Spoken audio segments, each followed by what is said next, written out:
सनातन धर्म के ग्रंथों में बताया गया है कि बुरे कर्मों का फल हमेशा बुरा ही मिलता है, चाहे वह इंसान हो या फिर ईश्वर। इसका एक उदाहरण माता सीता का है, जिसका जिक्र रामायण में किया गया है। दरअसल रामायण कई भाषाओं में लिखी गई है।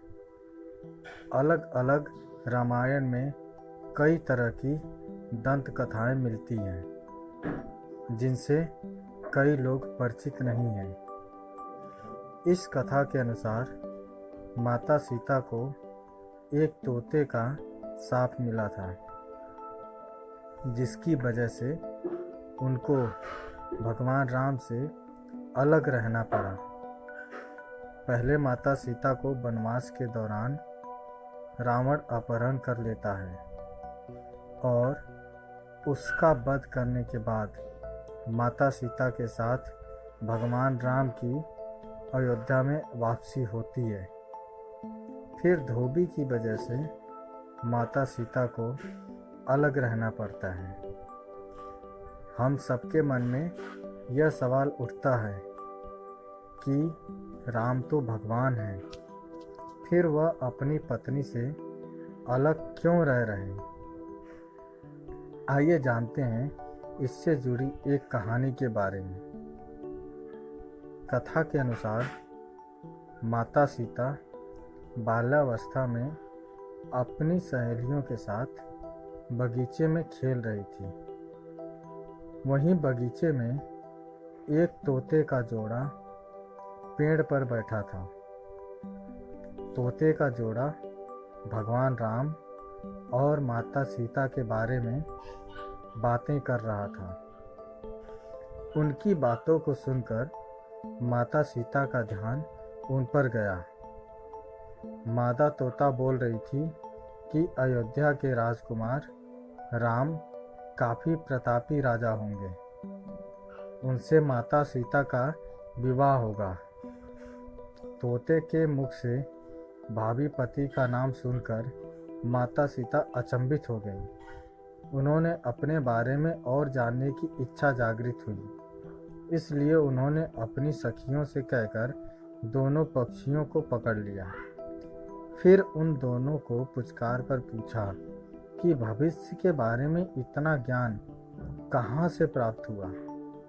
तब पक्षियों ने बताया कि इससे पहले हम महर्षि वाल्मीकि के आश्रम में रहते थे, जहाँ हर रोज राम और सीता के जीवन के बारे में बताया जाता है।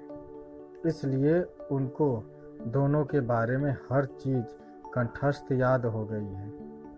सीता जी ने पक्षियों से कहा कि जिस जनक पुत्री सीता की तुम लोग बात कर रहे हो, वह मैं ही हूँ। मुझे मेरे और राम के बारे में और भी बातें जाननी हैं। तब नर तोता ने कहा कि हे सीता, आपका विवाह अयोध्या के राजा दशरथ के ज्येष्ठ पुत्र राम के साथ होगा और आपकी जोड़ी तीनों लोकों में सबसे अद्भुत होगी।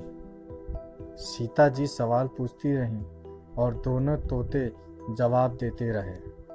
सीता जी ने कहा कि जब तक मेरा विवाह नहीं हो जाता, तुम दोनों मेरे साथ राजमहल में रहोगे और तुम वहाँ सारी सुख सुविधाएं मिलेंगी। सीता जी की बात सुनकर तोते का जोड़ा घबरा गया। तब नर तोते ने कहा, हे जनक पुत्री, हम गगन के पक्षी हैं, इसलिए पिंजड़े में बंद रहकर हम जीवित नहीं रह पाएंगे, इसलिए हमको आज़ाद कर दीजिए। तोते ने इसके लिए बहुत याचना की। तब सीता जी ने नर तोते को छोड़ दिया, लेकिन मादा तोते को नहीं छोड़ा और कहा कि यह मेरे साथ रहेगी।